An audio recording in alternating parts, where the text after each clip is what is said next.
I've had many memories as a kid, but I always found it odd how I was always unable to remember how my parents looked like. I'd always have two faces swapping between one parent or the other. It came to a point where I decided to ask my mom about this issue. She was very hesitant at first, but after a while, she finally decided to spill some truth to the matter. I remember explicitly the way she looked at me and what she told me.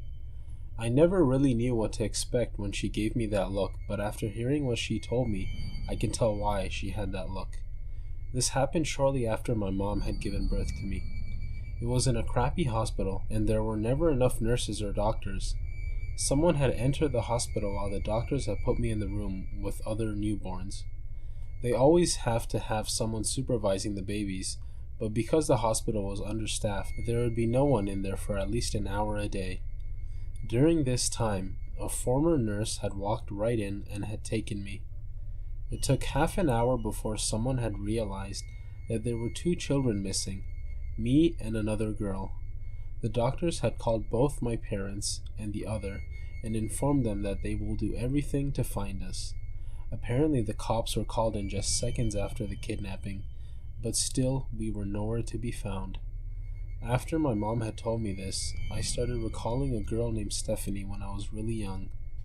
I only remembered this because my name is Samantha, and I always liked the name Stephanie. She looked down in despair and sadness. I wanted to hug her because I could tell she was about to cry, but I couldn't move. She told me that they had no idea what the person had done to me, but they never gave up. They kept looking for me every day, and eventually, after 4 years, they tracked down the person to another state in the US. According to the police, the former nurse got fired because she became a drug addict, and she had taken a kid before and had sold him for some money to fulfill her drug needs. She had a boyfriend who was also a drug addict, and they both lived in a rundown apartment. That's where I was raised. The cops had raided the apartment to find me playing with toy cars with the TV on. They took me to the police station safely and proceeded to do a thorough search of the two convicts. Luckily, they were caught in 12 hours. Being 4 at the time, I never remembered any details or specific events that happened. I'm 13 now, and I love reading and writing. As for the other girl, she was sadly sold, and her location is still unknown.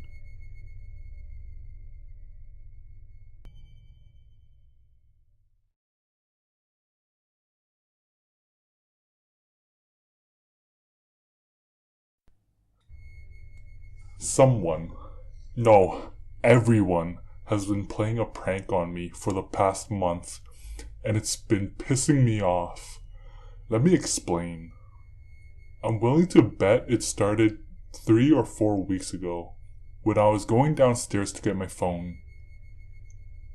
I'm walking down the stairs and see a light over by the couch. I turn the lights on, go over to the couch, pick up my phone, and walk over to the stairs. At the base of the staircase is this old clay doll sitting right in the trough of the uncanny valley. It doesn't belong to any of my family members as far as I can tell. So I put it on a bookshelf and head back upstairs. I turn around, and the little bugger is standing at the bottom of the stairs again, just looking at me with his blank stare. I close the door and head to my room. And that was that. When I get to school the next day, my history teacher just happens to have the same doll with the same cracks in it sitting on his desk, pointed towards my desk. On my way home, I see it on the roof, staring at me.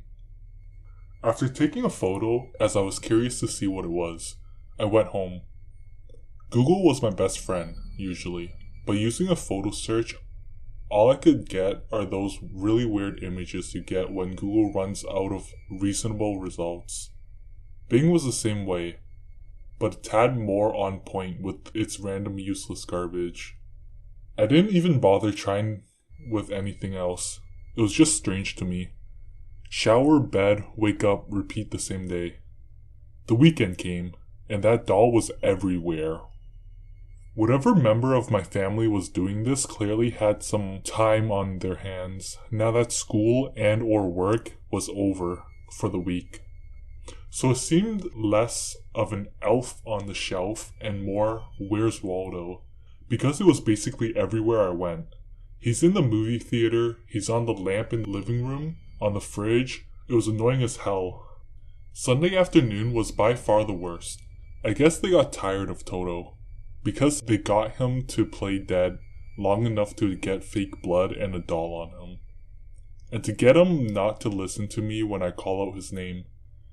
By night he was gone, and none of my family members acted like he even existed. I guess they were either in on all of it or trying to avoid the traumatic topic.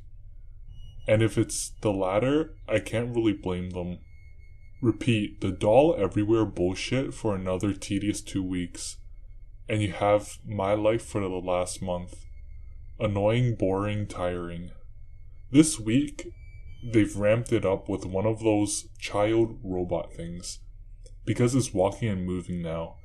I'm sure it's the child robot because it has a recording and playback of someone whispering my name, with too many effects to be decipherable. Someone's been screwing around with Audacity. Today it's been walking around in a circle in the living room, dancing around some sort of duct tape pentagram it made.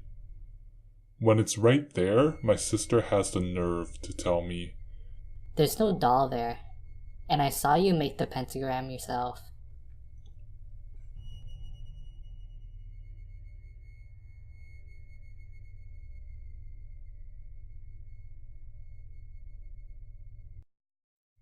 I love this feeling.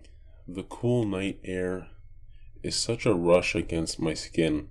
Cloaked in darkness, no one knows I'm out here. I see your dad. He's sitting in his easy chair, watching TV. He doesn't know I'm out here. Neither do you. He's stout, bald, and probably fearsome when he knows his little daughter is in trouble. But he doesn't know I'm out here. I've seen enough of him. I move onto your window. I gaze in, with the dark woods behind me, peeking through the little crack I put in your blinds. Oh yeah, there you are. You're lying on your bed in your short shorts and a ratty t-shirt. You don't know I'm out here.